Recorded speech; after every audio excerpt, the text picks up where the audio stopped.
So No Labels is a ridiculous group in Washington, D.C., and they take a lot of money from rich people and corporations. You'll be shocked to learn. A group in D.C. is taking money from rich people? Oh, unbelievable. But this group is particularly dumb because they pretend like they're above the fray. They're like, oh, bro, come on now. All we care about is solving problems. That's why we're called No Labels. You know, we don't get mired in all that absurdity where people say, I'm a Republican and I'm a Democrat and I'm a progressive and I'm a conservative. We think like labels are silly and we're like above them. So yeah, that's what we are. Well, I mean, look, first of all, people who reject labels, that doesn't mean they don't apply to you. Like, I always find that funny. Like, people who are obsessed with labels get a little silly. Like, if all they know how to do is talk about the labels and don't know how to talk about, like, the policy positions that would dictate that you are X, fill in the blank with whatever. But the people who pretend like labels don't apply to me, that's not true. Of course, whether or not you acknowledge it, they apply to you. So you could say, I'm not this, but then if I go through everything that you believe in and the end result that's spit out at the end is, I don't know, a fucking blue dog Democrat, then you're a blue dog Democrat. It is what it is. So, again, it's like they're playing these children's games, but they're in Washington and they take a shitload of corporate money. Like, really? The people who donate to you don't realize how much of a facade that is? Like, with no labels, we're above that. Okay, but tell me your position on, you know, whatever. The minimum wage. Do you want to raise it? Do you not want to raise it? Well, if you want to raise it, you have a liberal position on the minimum wage. If you don't want to raise it, okay, then you have a conservative position. Like, just because you say no label doesn't mean that you're actually above it. But anyway, that's a random side rant I'm going on here. But so this No Labels group tweeted this out about the healthcare bill. See if you can make sense of this. The Democrats missed their chance to shape healthcare and let the Freedom Caucus be the key swing actor. Time to get off the sidelines. That makes no sense. I read that tweet like 8 times. I'm like, okay, what am I missing?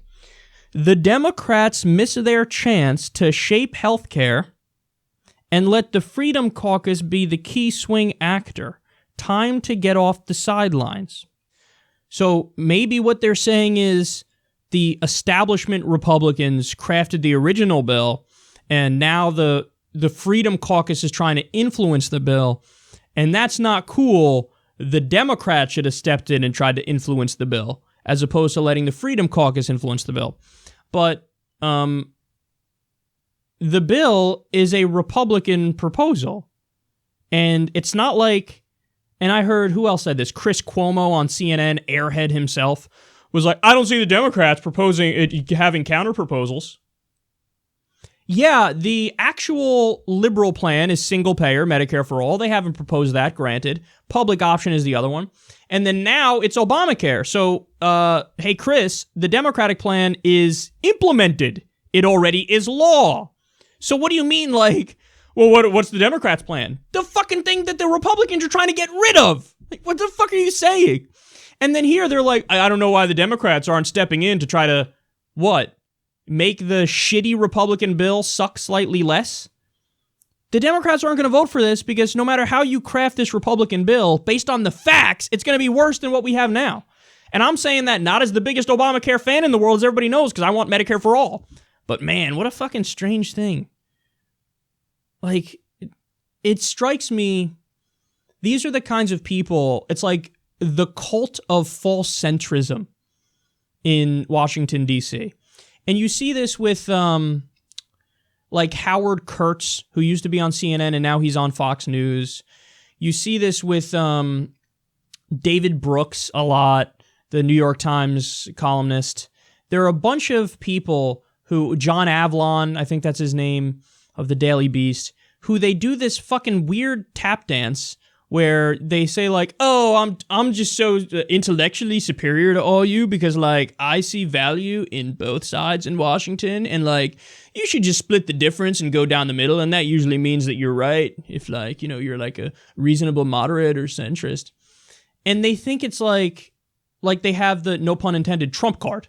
Like, yeah, I win. I win. You're a partisan hack on the right. You're a partisan hack on the left. Even though I just reversed that.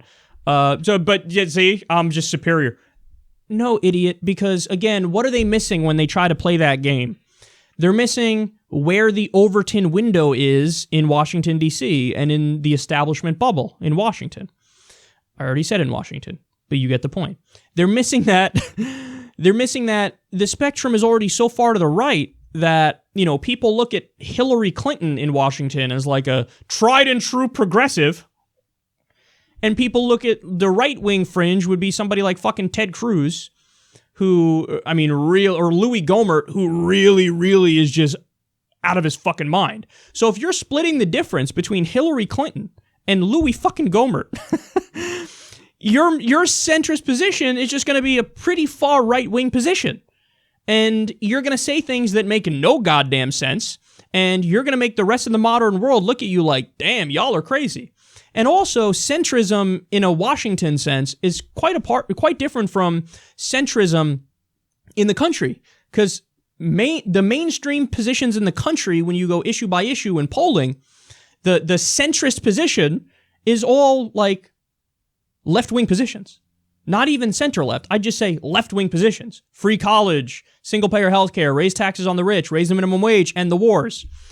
So there's a giant disconnect here, and that establishment elitist bubble is thick, man, to the point where No Labels tweets out, the Democrats missed their chance to shape healthcare and let the Freedom Caucus be the key swing actor. I still don't know what that means. Time to get off the sidelines. Time for you to start making fucking sense and stop taking corporate money and stop thinking that you're serious people. You know what serious people work on? They work on solutions that the American people want that have proven to work all around the world. Like single payer, like free college, like raising taxes on the rich, like increasing the minimum wage, like re-regulating Wall Street, like unionization, like a New Deal, a giant infrastructure project. These are the things serious people work on. Meanwhile, you think you're serious when you're tweeting gobbledygook word salad about Democrats and Republicans and working together, and the Dems should be, you know, say something and make the swing actor of the Freedom Caucus and have I confused you enough yet? Anyway, give me more corporate money, please.